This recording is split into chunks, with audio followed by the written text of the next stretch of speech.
We are pleased to have Ilya Shapiro here from the Cato Institute talk to us about the Supreme Court term, last one and also the upcoming. Brandon Frenzer, wherever he's at, is our Vice President, and Josh Blackman here is our advisory professor, and I'll just turn the time over to him for a brief minute. So much. I'm doing last term as well. I didn't realize that. Okay, then just this term. Come on. Want to do both? I can do anything. You know what? Do the 2013 term. You predict what will be next year? All right. Hi, everybody. My name is Josh Blackman. I'm the faculty advisor here. We are very lucky to have my good friend Ilya Shapiro talk about the Supreme Court term. He is the most traveled person in the Federal Society circuit. How many events do you think this year? It's going to be over 60. 60 events. He's going to 60 different law schools talking about. Not all different. There have been schools where I've come twice in the same year. Wow, repeat. Yeah. So anyway, Ilya will be talking about the Supreme Court term. And then last week we had a really, really big important term. What happened last year? Something about broccoli or what was it? There was some ERISA case. What was the tax case? That really interesting, like the tax of the. Well, there was that healthcare case. You know, Christopher versus SmithKline Beecham. That's right, the GlaxoSmithKline case. Yeah, right? the preemption case. Yeah. So we have these like really minuscule cases which don't really matter. We have these really big cases that do matter. So we have this one case about healthcare. You might have heard about it. Obamacare. Anyone hear about it? Affordable Care Act. What's it called? Oh yeah, Affordable Care Act. That's right. And we had some other good cases last year. The Arizona immigration case. Arizona immigration case, where Justice-Ilya won an Tea Party grant. Let's see what else we got. We got fleeting obscenities, asking the question of fundamental constitutional question of why Paris Hilton and Nicole Richie can get a show on TV. That's right. And we have some good cases upcoming term. We have affirmative action in the state of Texas. That was just argued yesterday. Right. We have tortures of Nigerian people and overseas. We have maybe some voting rights cases. Yeah. All right. You want to go? All right. Sure. All right.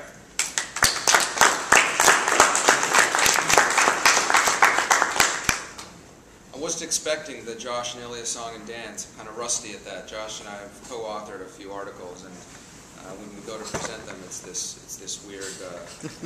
Well, you saw a little bit of that dynamic, and it's really a testament to him because I don't allow just anyone to do all the work that I take credit for. I trust Josh. He's a very good proofreader, by the way.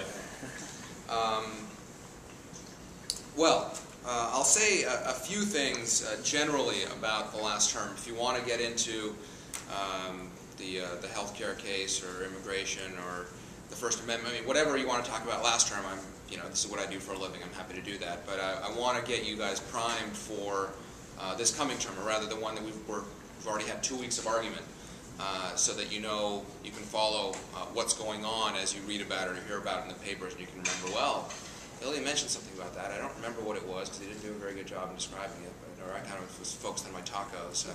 But anyway, I heard about the case. At least I'll know that I'll succeed.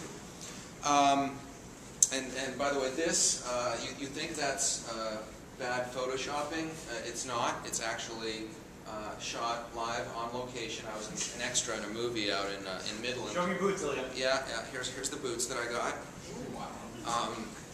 I recommend them. I got them from the company that outfitted the cast of Tombstone in South Tucson, Arizona, Stewart Boots. They do very good work. Anyway,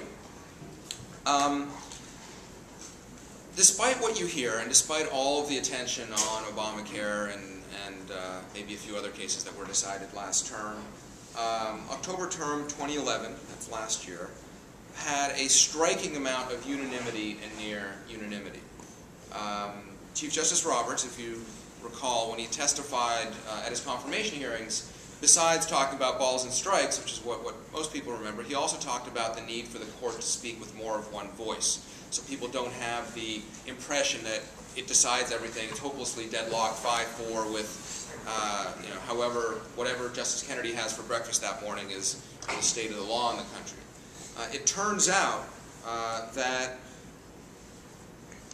I think it's 56, let's see here, 44% had no dissenters this past year, and 11% more of the cases had only one dissenter. So that's 55% total, and that's actually down from the previous year of 61% of cases being 8-1 or better at the Supreme Court, which is not unusual at all. We're not in some sort of era of good feelings where, before they were all split and now all of a sudden they're not. Most of the cases are hard and they're technical, but by the time it gets to the Supreme Court, the justices figure out a way to speak with more of one voice, as I said. Only 15 cases last term out of the 75 went 5-4, 10 of which were kind of in conventional splits, 5-4 liberals, conservatives with Kennedy as the swing, and another 5 that had unconventional divisions. So you really have to look at each particular case to figure out what's going on. It can't just be, okay, well, the conservative justices are going to do this, the liberals are going to do that. Another striking thing about this court, and this is different from the past, is the relatively few number of concurring and, opinions in total in general. I just said that there are few dissents. There are also few concurrences. The number of opinions per case is at a historic low, significantly. In fact, Chief Justice Roberts and Justice Kagan have never issued a concurrence, a solo concurrence. Of course, Kagan's only been on the, a solo dissent. Yeah, they have issued concurrences. They've never written a solo dissent. Kennedy is still in the majority most often, 93% of the time, including 12 of the 15 5-4 decisions. Scalia and Thomas are the most likely to agree, along with Roberts and Alito, and however you want to pair up the liberal justices. It's all very kind of close together in the 85 to 93% range. Some other notable factoids for your trivia contest. I'm sure you have them at the law school. The Ninth Circuit was reversed 18 times. The votes in cases in which the federal government lost were 106 to 19 against it. So when they lose big time, most notably in the property rights case, Sackett, the GPS surveillance case, Jones, the religious liberty case, Hosanna Tabor, and that fleeting obscenity case, which ended up being a very boring administrative law case, Fox versus FCC. All of those were unanimous losses by the government. Okay, let's look ahead. I'll turn back to Obamacare at the end and whatever else, as I said, if we have time or there's interest, but I do want to go into what cases we have, because this coming term, the one that we're in right now, would, in comparison to any other year, be seen as a blockbuster and the term of the decade. It's just that we're coming off this really big term last year that it seems like there might be a bit of a letdown. But actually there are huge cases in international law, property rights, affirmative action, as Josh said, probably the Voting Rights Act and some aspect of gay marriage, or at least gay rights, and some big business cases, class action, securities, and other things. The case that was argued last week, the first day of the term, Kiobel versus Royal Dutch Petroleum, asks the important question of what Madison would have said about oil companies' liability for complicity with the Nigerian army in torturing various Nigerians in Nigeria. No, literally, that's what the question asks. This involves the Alien Tort Statute, which is one of our earliest laws that allows for our courts to entertain cases, have jurisdiction over cases involving certain offenses against violations of, quote, the law of nations, which is 18th century speak for international law of a certain kind. So here, the Nigerian army did some really bad things to Nigerians, and it's alleged that these oil companies, which are not American, by the way, there's Royal Dutch Petroleum, Shell, and a British company, I don't know if it's BP or another one, but a Dutch company and a British company, that they were complicit, that they aided and abetted, or that they contracted the army to do this, or that they were anyway liable for the torture and the terrible other things. So the question is, first of all, the question that was argued last term was whether the Alien Tort Statute even allows for corporate liability. Because, of course, this isn't a constitutional issue. This isn't, what rights corporations have or anything like that. This is, under this statute, can there be corporate liability? It's such an old statute that corporations, as we now understand them, didn't even exist. And I think weren't really contemplated by the framers of that law. But during the course of argument, a funny thing happened. Kind of out of the blue, Justice Alito asked, well, why are we even entertaining this suit? It involves foreigners, against foreigners, in a foreign country. I mean, it's kind of bizarre. And so the court scheduled re-argument and further briefing on the question of whether the Alien Tort Statute can apply in what's called an F-cubed foreign situation. And this isn't even, in piracy on the high seas, for example, or offenses against ambassadors, or kind of these very classical things. As I said, this is clearly Nigeria has jurisdiction. And another wrinkle, the plaintiffs did not first sue in England or Holland or wherever the companies are actually based. So again, this is not a situation where there's an American subsidiary, a subsidiary of an American company or anything like that. Purely foreign stuff. It looks like the court is going to rule against the plaintiffs. Not against complete extraterritorial application of the Alien Tort Statute, but certainly where it's this F-cubed and the plaintiffs didn't effectively exhaust their remedies by suing in the other countries. One other interesting wrinkle of inside baseball here, the legal advisor of the State Department, his name does not appear on the second brief, on the supplemental brief for the re-argument in this case. And this is telling, because typically when a particular department, agency of the U.S. government is being sued or involved in a case before the Supreme Court, not only will the Solicitor General, the government's head lawyer before the Supreme Court, sign the brief, but the head lawyer of the relevant agency, the Solicitor of Labor, the SEC, General Counsel, whoever the relevant here, it's the legal advisor to the State Department. And the legal advisor currently is Harold Coe, the former dean of Yale Law School, who has very strong views about international law and things like that. And I think because the U.S. government changed its position somewhat in its second brief, effectively saying that, well, maybe the court should, on very narrow grounds, rule for the defense here. Harold Coe, I think, didn't want to put his name on that. That's some really inside baseball for among legal elites and political legal policy. Okay, moving on to Fisher versus University of Texas at Austin, which I'm sure all of you have been living here have heard tons about, especially with the argument being yesterday. So the question here is, can we stop discriminating based on race, even though there's 15 or 16 years left on the shot clock that that Justice O'Connor put in the last affirmative action case before the court, Bruder versus University of Michigan.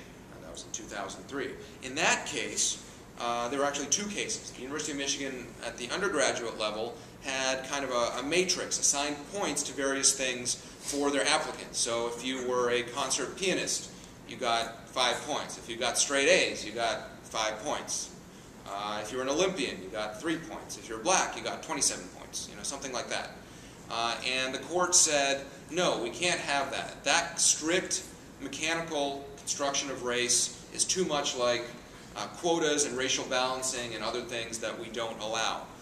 The only compelling, valid, legitimate interest that government can have in considering race in university admissions is diversity. Not, remedying past wrongs or balancing or reflecting society, but diversity. That's what the controlling justice in the 1978 case of Bakke versus Regents University of California said, and that's what O'Connor reiterated. And she also said that programs have to be narrowly tailored, there has to be a compelling interest, all this kind of trying to limit the consideration of race, but it can be used as a factor in a holistic review like the one that the University of Michigan Law School was employing. They didn't have points or quotas or a schedule or things like that.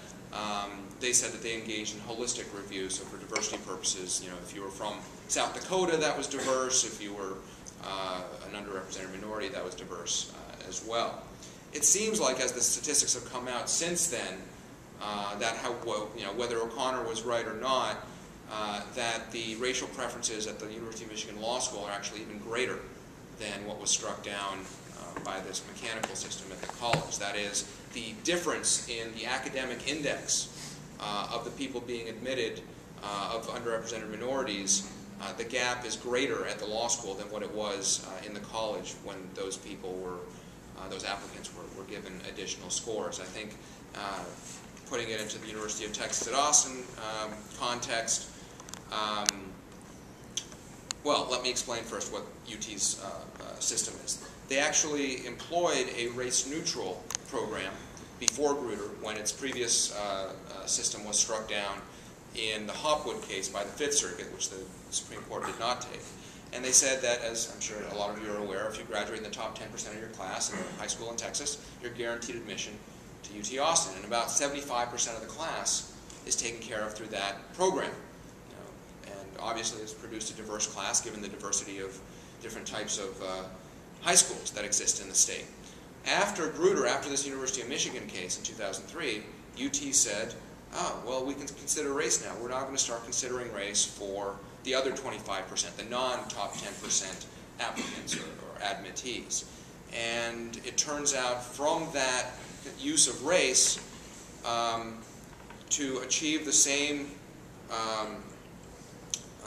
chance of getting into the school, a white applicant has to score about 230 points higher on their SATs than a black applicant, and an Asian applicant has to score almost 300 points higher than a black applicant, all other things being equal.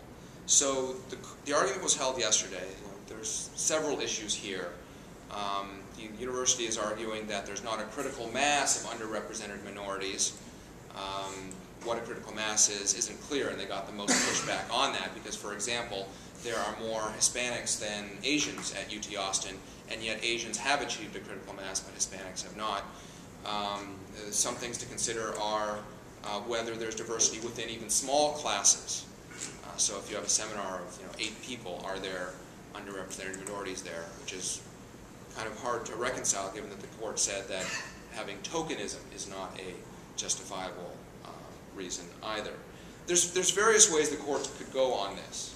I think based on yesterday's argument and the fact, by the way, that Justice Kagan is recused because she was involved in the case when she was Solicitor General, that the university will lose. But it's not clear whether that means a complete reconsideration or even overruling of Grutter and the use of diversity as a compelling factor.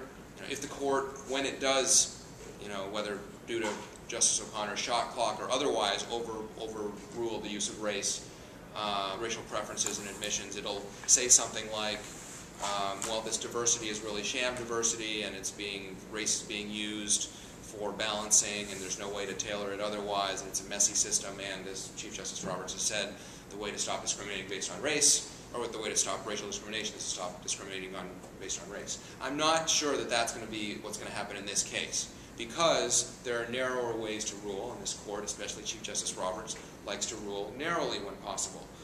And so because University of Texas already had this narrowly tailored race-neutral program in place that was generating diversity, I think the court will probably say that, you achieved it, you're telling us that all of a sudden you're not getting wealthy minorities, the 1% minorities, sort of thing, that you don't like the kind of underrepresented minorities you're getting.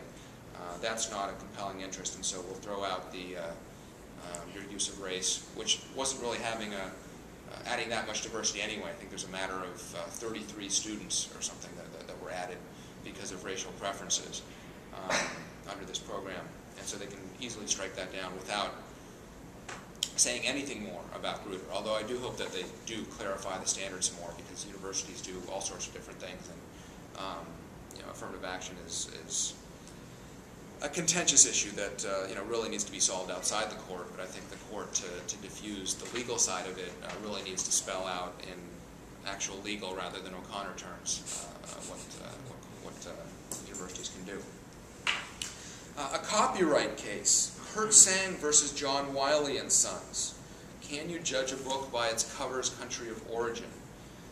This seems at first glance like a really technical IP or business case or something, but it goes to the whole point of whether you can, say, resell your iPod on eBay, or let's say you buy something abroad on one of your trips, and you pick up a few extra copies because you know that your friends will really like it, or you can sell it on eBay or Craigslist or what have you. What happened here was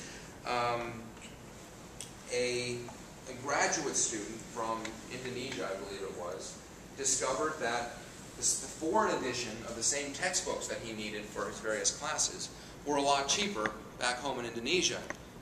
than they are in the United States. I mean, I think they're probably made out of cheaper paper or covers or whatever. But anyway, same book. So we thought, well, I'll just buy all my books here. And also, well, look at all these other students that are studying the same thing I am.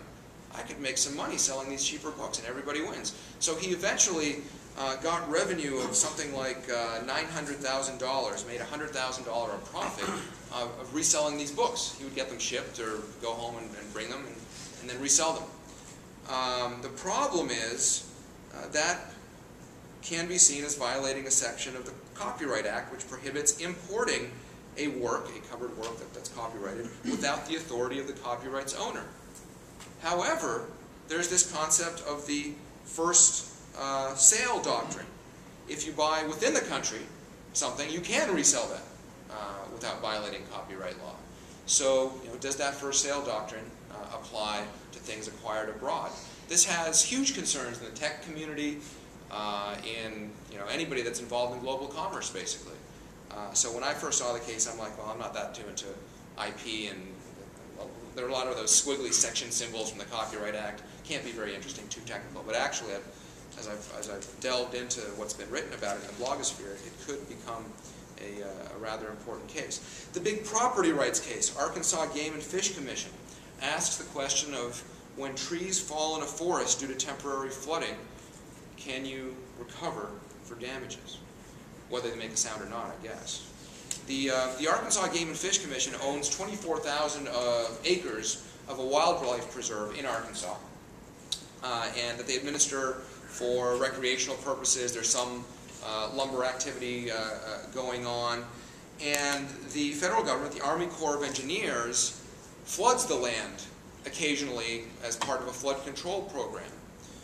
And this was agreed to way back when, and there's a whole system set up to do this, a system of dams, and it's all worked out. The problem was, starting about 20 years ago, they started doing things completely unexpectedly and deviating from the plan, the flood control plan that was in place. So areas of the wildlife preserve would be flooded in the middle of summer, when typically it's a complete drought. And ultimately, the value of both the ability to enjoy the property and to harvest the wood was damaged. Now, there's Supreme Court precedent that temporary physical invasions of land can be takings, and you can recover for loss of value from temporary physical invasions. There's also precedent saying that permanent flooding is a taking, and you can recover for that. But here you have temporary flooding. I think, I was at the argument, and I think the only question is going to be under what doctrine exactly the government's going to lose, because the plaintiffs here are suffering real harms by the government, and there has to be some way for them to recover. I mean, I suppose the court could say it's not a taking, you have to sue for some sort of tort damages claim, but that's really getting to the same result with a more convoluted reasoning. So I think the government's going to lose pretty big here. Indeed, they tried to settle before and after the cert petition was granted. Moving on to the criminal docket. Bailey versus United States. Here, Cato joined with the ACLU on a brief. I mean, I think this is, again, one of these examples of the government really going far on a limb in trying to exert its authority. Pursuant to what's called the Summers Doctrine, a case called Michigan versus Summers, said that police can detain people while they're executing a search warrant, because the people might be dangerous, or they might destroy evidence, or just flee, or interfere with the operation. What happened here was the police had a valid search warrant. They were sitting outside the house to be searched, waiting for the opportune moment, coordinating whatnot. They saw a guy leave the house. Rather than detaining him right there, incident to the search that they were about to conduct or were conducting, they tailed him for about a mile, about a 5-minute long kind of car drive. And then when they heard on the radio that the search warrant had been served and the search was going on, they stopped him. He wasn't speeding, there was no, knocked out taillight or anything like that. It just stopped him because he had been coming out of this house that was being searched pursuant to a valid warrant. it seems to me that if that's a search incident to, if that's a detention incident to search, then allowing the government to do this would effectively create a roving license to search for probable cause. They had no probable cause. They didn't wait until, you know, they heard from their colleagues that there were illegal guns or drugs or whatever in the house, which ultimately there were, because all Fourth Amendment cases involve illegal guns and drugs, as we know. But they didn't at the time. So I think what the court's going to do is say something like, you know, your detention has to be within the curtilage of the house or reasonable proximity or something like that. But you can't, you know, wait till the guy is far away and wait till, you know, you have as I said, a roving license to search for probable cause. There are two, you know, last term we considered GPS surveillance, and increasingly we're getting cases involving text messaging and new technology, and the court is very ginger about trying to make sweeping doctrine here because the technology changes. They don't understand it all. It's hard to understand how 100-year-old, 50-year-old doctrine will apply in the brave new world of Twitter and iPhones and all the rest of it. Here, however, we have two dog sniff cases. And I'm not talking bionic dogs or anything, you know, plain old canine units. One case involves a drug dog just walking by a house and sniffing marijuana and, you know, sitting down or doing whatever the dog does when it indicates that it thinks there are drugs. Is that a search? It's kind of similar to that case that you might have learned about in your criminal law class where the overflight with the infrared sensors, the Kylo case.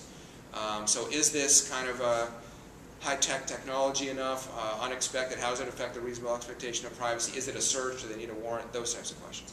The second case involves a similar type of search of a vehicle. But the question here, it's kind of like the doggy Mensa case. Do we just accept that the dog's trained, or does it have to score a certain amount on its doggy SATs? Or, you know, well, maybe the black dog doesn't have to score as high as the white dog. I don't know. But that's what they're going to look at, the training requirements for these dogs that sniff for drugs. The biggest business case is Comcast versus Barron, which is literally making a federal case out of Comcast's bad cable service. I don't know if Comcast is prevalent here. I'm a subscriber. Yeah, well, apparently they're trying to make a class of all Comcast subscribers in the Philadelphia area. And there was an expert that testified with respect to the commonality, because for a class action certification, you need to show, one of the things you need to show is that the people are similarly situated in your purported class, that they're all suffering similar damages. Otherwise, they have to sue individually. And here there's expert testimony about these common damages, which the district court just accepted without probing its veracity or even admissibility. And what Comcast is saying is there should be, to borrow from, again, the intellectual property world or the science lawsuit world, I guess, what's called a Daubert hearing, D-A-U-B-E-R-T, that says you kind of have an evidentiary hearing, a mini trial to see whether the expert actually knows what he's talking about or whether we're admitting junk science. And this is very important because if you allow the case to proceed, then sure, if the expert thing is junk science, that'll get out eventually. But the discovery cost is so high and the trial cost, the litigation cost is so high that often class certification is the whole ballgame. And so that's why all of these suits involving class actions come up at the class certification stage rather than about some evidentiary issues later on. There's a couple of Clean Water Act cases, but they're really dry, so I'm not going to go into them. One of them I actually call the Terminator case. It really is kind of boring, but it involves the channeling of municipal waste into water and who's responsible for it along those concrete channels in LA that were famous in the Terminator 2 movie. Some of you might recall. So I think of that as the Terminator case. The actual facts in the law are really I didn't do that well administrative law in law school, so this is a little beyond me, but. There are opportunities for interesting visuals in that case, I guess.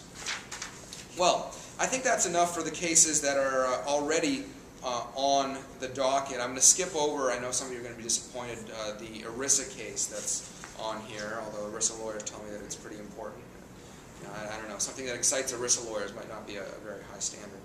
But there are a few things I want to mention before I stop and take questions about cases that, compelling cert petitions that haven't yet been granted but are likely to be, or at least are the subject of a lot of attention right now. One is two cases that present challenges to Section 5 of the Voting Rights Act, which all of you here might be familiar with as well, given the Texas redistricting imbroglio this past year. Of course, Perry versus Perez made it up to the Supreme Court in January on an emergency appeal. Here you have a town in North Carolina and a county in Alabama saying that Section 5, which requires all certain covered jurisdictions, basically half of the old Confederacy plus a random collection of towns, counties, and states elsewhere, to certify, to get clearance, pre-clearance, of any change in their election regulation, be it something so small as moving a polling spot from a firehouse to a schoolhouse, with Washington, with the Department of Justice or a special 3-judge district court. And the plaintiffs here are saying, well, that's that huge violation of federalism, which, sure, was justified in 1965 by Jim Crow laws and all sorts of systemic, massive disenfranchisement of blacks, no longer is. And the other laws that we have on the books, including Section 2 of the Voting Rights Act, including the 15th Amendment itself, are more than enough to deal with the actual instances of discrimination in voting that exist without having to have this extraordinary overlay of federal control of what is considered to be traditional areas of state regulation, meaning election regulation. I think the cert stage is the whole ballgame here, based on how the court ruled in the previous Section 5 case coming out of Texas, Northwest Austin Municipal Utility District, Namudno, which is not a one-hit wonder from the 80s. That's Menudo. Confuse them. There's a few things that the court could do here, but based on that case, it's sort of in a corner. I don't think it's going to kind of rewrite the law to have more exemptions. This is a complete facial challenge. What they could do, however, is simply strike down the coverage formula. Not Section 5, but Section 4B, which says which jurisdictions are subject to Section 5. If they do that, and it's because Section 4B really is, I mean, it was put in 1972, as I said, kind of now it seems like a random assortment of jurisdictions. 3 and only 3 counties in New York State, all of them. What about Staten Island? All of them boroughs in New York City. Except? What's going on in Brooklyn, Bronx, and Manhattan that's not in Queens and Staten Island, you know, and maybe Josh can tell us. It's cool there. Or 4 of the justices are from Gotham, famously, so maybe they know what's going on there. But I mean, it really is, you know, the formula needs updating to the extent that there is. You know, there's for example, the disparities between black voting and registration is greater in non-Section 5 jurisdictions than in Section 5 jurisdictions. For example, there's a whole host of facts here that just make this whole thing bizarre. So the court could say, yeah, Section 5, we still need it, but your formula doesn't work, is irrational, and of course, Congress isn't going to come back with a new formula and something so contentious anytime soon, so that would effectively strike that down. By the way, we're seeing not just redistricting, but voter ID laws. It seems like every day there's a new ruling from some court about in different places. Just last week, or earlier this week, court in South Carolina, the D.C. Circuit adjudicating the South Carolina voter ID said that it was okay, but not for this election because we're only less than a month away. So increasingly, Eric Holder's campaign against voter ID is failing. Gay marriage.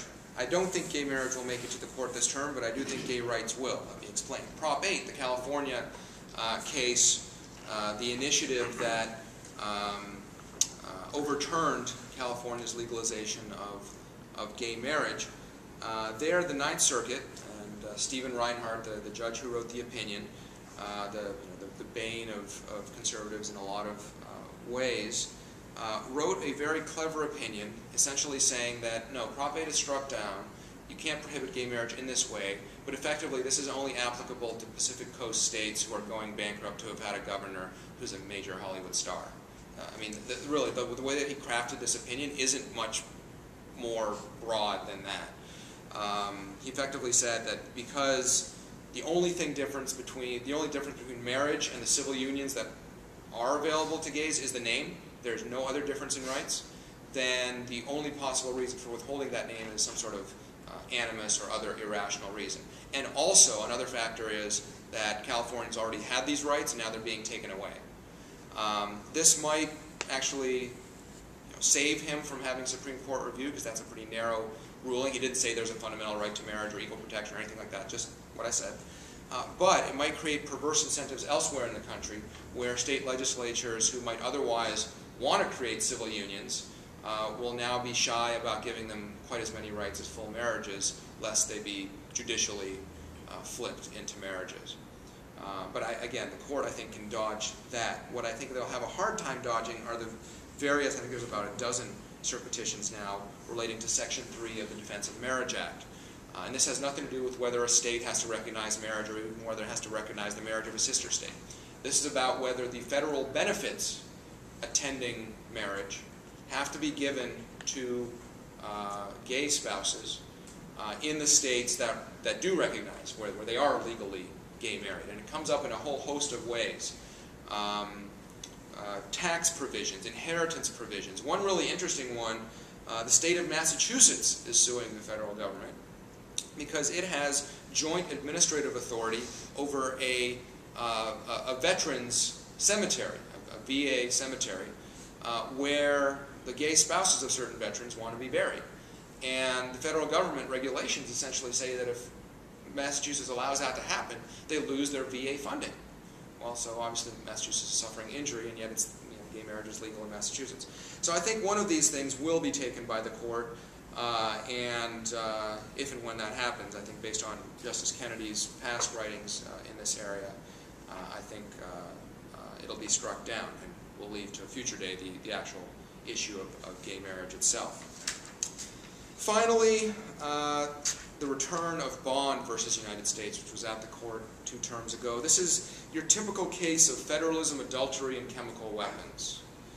A woman found out that her best friend was pregnant. Yay! By her husband. Boo. Boo. So what does she do? Get in a fight, send threatening letters. She takes some chemicals, not really exotic chemicals, but chemicals that are used in a lab. They're not used for blowing up stuff. But they are toxic to the touch. They cause chemical burns. Takes some of these chemicals and smears them over her erstwhile best friend's car door, mailbox, that sort of thing, and the erstwhile best friend gets a little bit of chemical burns. Is Mrs. Bond prosecuted by the DA for attempted murder, assault, grossly negligent overreaction? No. She is prosecuted by the feds for, get this, violating the statute that implements the International Treaty on Chemical Weapon Proliferation. Okay? She contests her prosecution, saying this is a violation of federalism.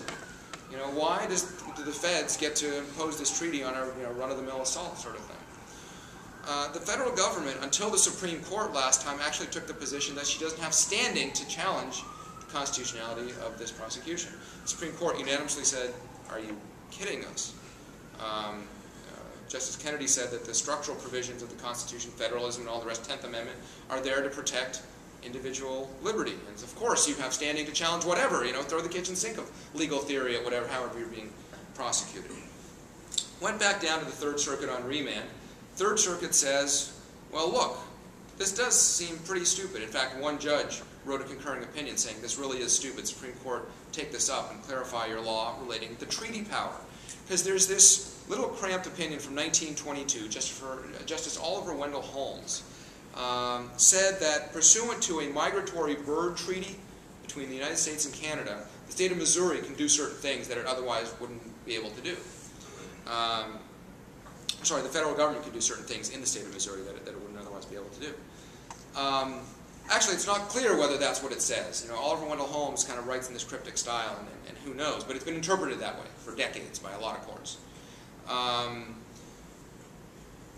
I think the court will take this case, first of all, because there was that concurring opinion by the judge saying, please overrule or clarify or change this really weird precedent. Also because it's a cert petition by Paul Clement, who, of course, has to meet his quota of arguing half of the cases in the Supreme Court each term. And third, Actually, there's a fourth reason now that developed last week, but Cato filed an amicus brief based on the work of Professor Nicholas Quinn Rosencrantz of Georgetown, he wrote this foundational article called Executing the Treaty Power in the Harvard Law Review a few years ago that has kind of started this drumbeat of wanting to re-examine this Holmes precedent called Missouri versus Holland. And then just last week, there was an amicus from, I think, the Yale Supreme Court Clinic, filed an amicus brief in opposition to cert. This is exceedingly rare. Typically, you do not file amicus briefs supporting the opposition to cert, because that is a red flag to the court that this is a really important issue. It's kind of weird. You're advocating, it's really important, this case, that you not take it, court. I mean, it's kind of, schizophrenic. But they did. And it's a very well done brief on the merits. I mean, I think they should have saved it for the merits, but as I emailed the authors, thanks. Great brief. It's going to be tough to deal with on the merits, but hopefully we'll get there. So I'll end there. Questions?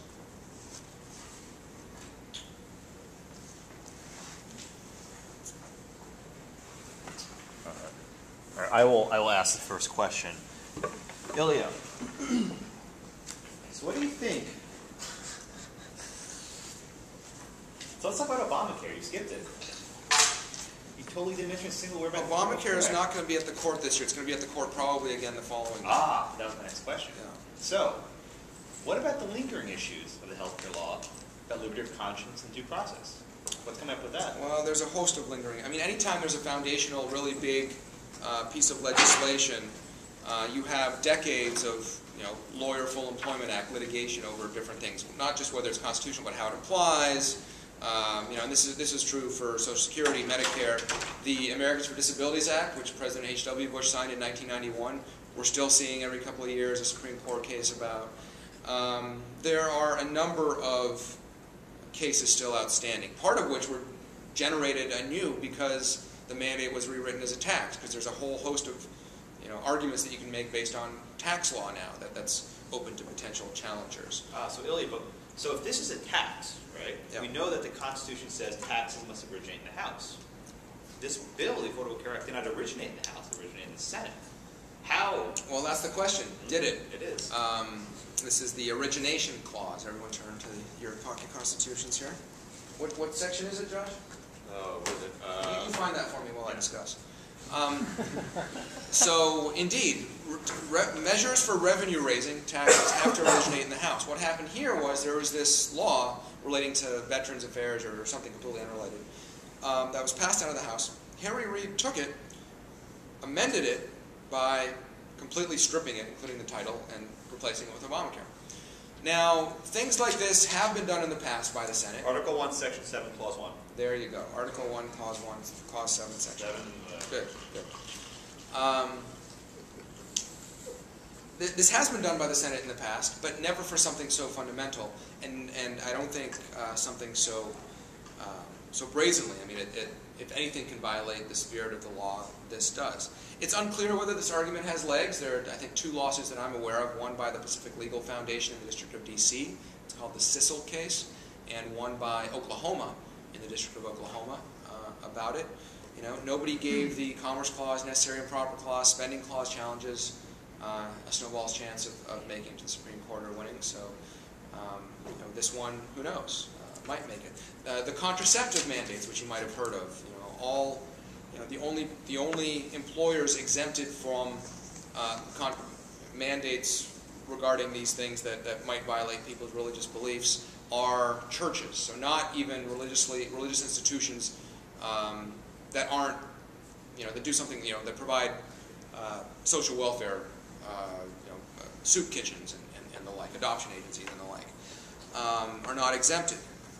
And I actually think that because this is a law, a broad-based law, it probably satisfies the First Amendment under Smith versus Employment Division.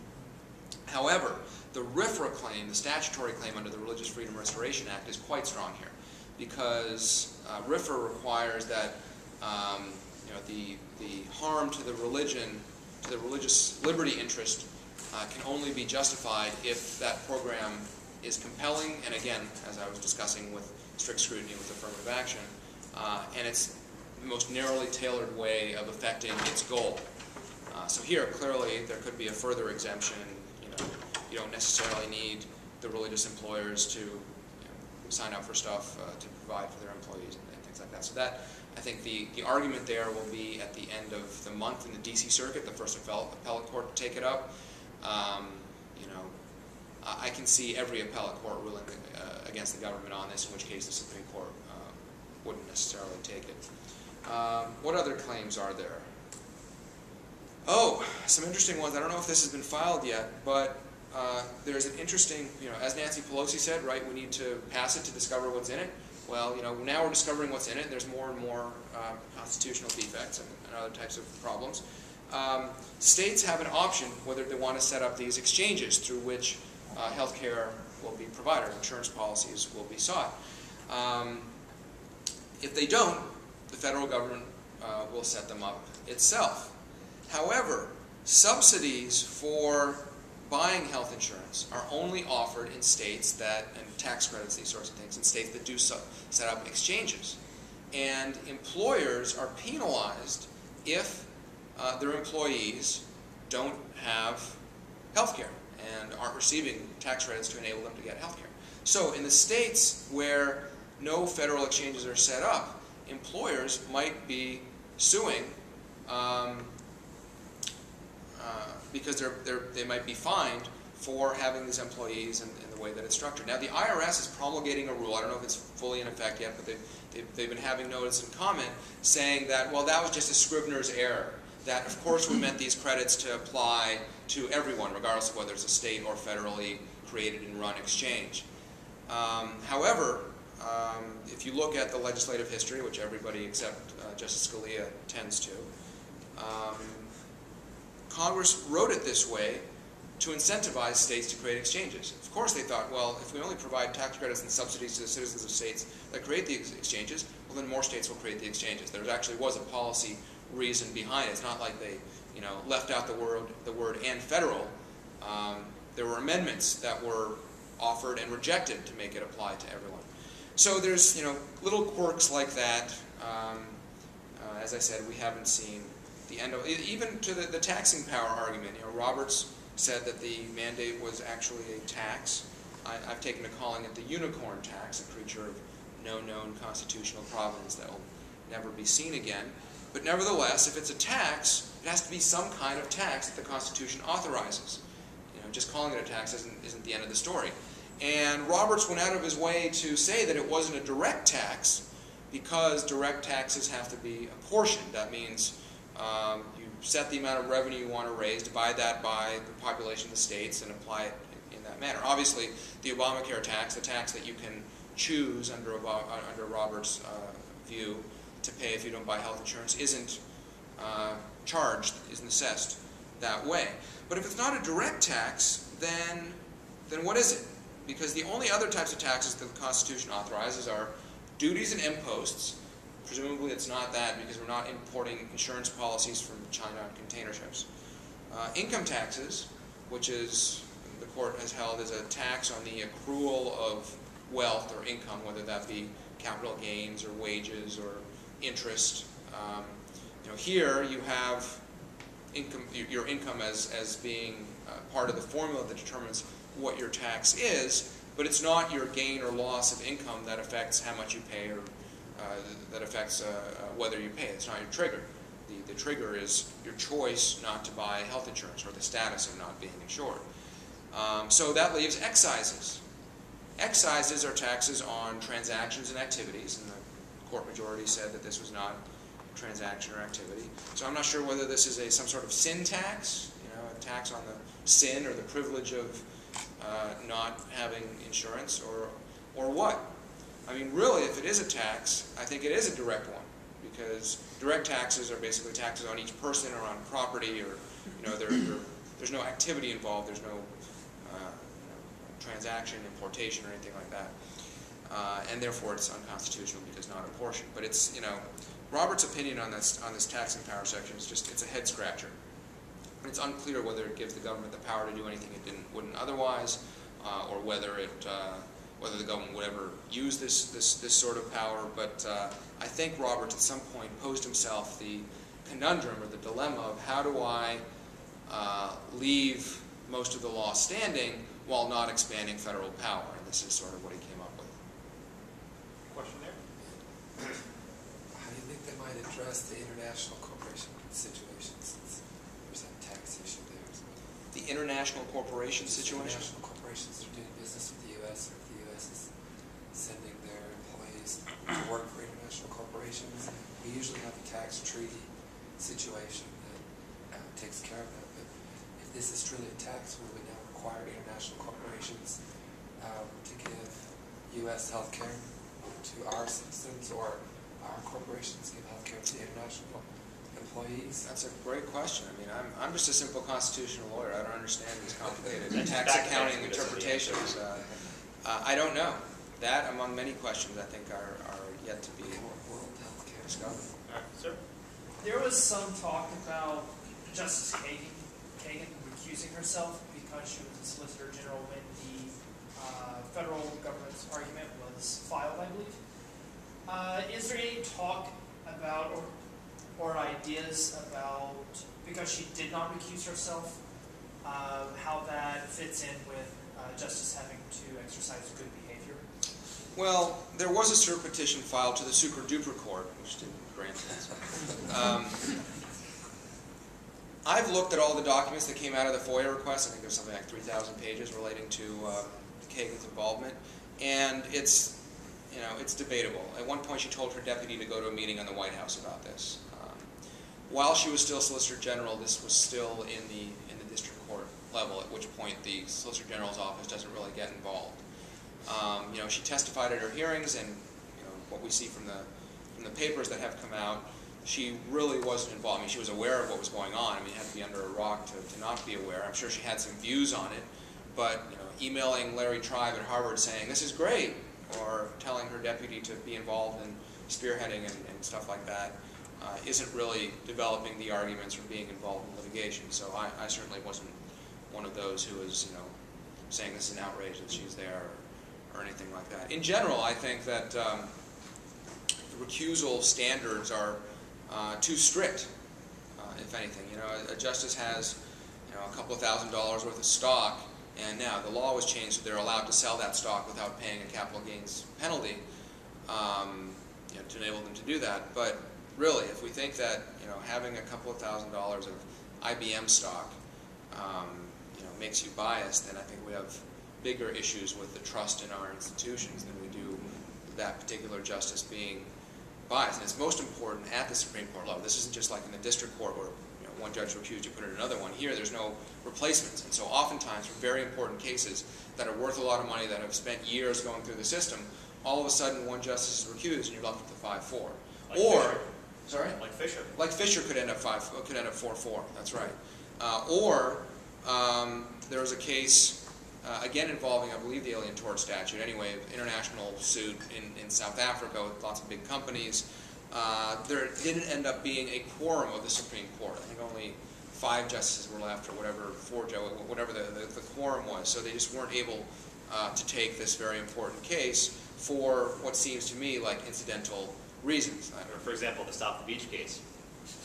The Stop the Beach. Well, no, his property. This is the case 2 terms ago involving it's a property rights case involving beach erosion, and the state of Florida was adding sand onto the beach to compensate for, to revert the erosion, but then it was taking title to that land that was created. So in effect, what had been beachfront property became beach view property, with people walking by, or the state being able to do whatever it wanted with that property that touched the land. I won't get into the issues there, judicial taking, substantive due process, whatever. But it turns out Justice Stevens, he has a condo in Fort Lauderdale, right on the beach, that was part of this program. And he hadn't realized this until he got some reporters' inquiries about it, at which point he decided to recuse. That seems like, if you own stuff that's subject, I mean, that's different than owning, a smidgen of a percent of the stock of some big company, it seems to me. Or having your son, be one of the advocates before you or something like that. question in the back? Could you talk a little bit about the NDAA, indefinite detention? I can only talk a little bit about it because I haven't studied it that much. I skimmed the one district court opinion. This is the National Defense Authorization Act, the provisions that, depending on how you read them, allow for indefinite detention by just kind of the executive deciding to do so. Now, Congress, in passing this law, said that they weren't creating any new powers. They were merely codifying whatever was the case before. Of course, courts aren't bound by what Congress says about what it's doing and they're supposed to evaluate the laws independently using their own basis. I'm not sure if a facial challenge is going to succeed because we really don't know what it means. I think this is exactly the type of case that is ripe for judicial review as applied, as a test case whenever the first person is detained under this program. And they'll argue this exceeded the executive power, or Congress, the law itself is unconstitutional, or whatever the case may be. Executive power over foreign policy is definitely broader than it is over domestic policy, at least when the executive is acting abroad. This is a bit of a question of, well, can you exercise foreign policy powers domestically because you're detaining the people domestically? What kind of review is necessary? Is boumediene, the right of habeas corpus, is that sufficient? Or must there be a full-on Article III court and charging them with something? It's unclear, but that's definitely one of the fronts in the continuing jurisprudence relating to the war on terror. All right, Ilya, thank you so much. My Twitter handle is Shapiro if you want to follow me. He mostly retweets my stuff. That's Mostly. like 80% of the tweets. I correct the grammar there. All right, thank you very much. We have an event in another 2 weeks with Greg McNeil. We're talking about drones. Very cool topic, and we'll see you Ask soon. him that question. Yeah, come back for Greg. He knows something about NDA and stuff. Let me get my stuff. Go to my office and put it out. All right, I'll take my office, grab my stuff, and go grab lunch. Actually, I have to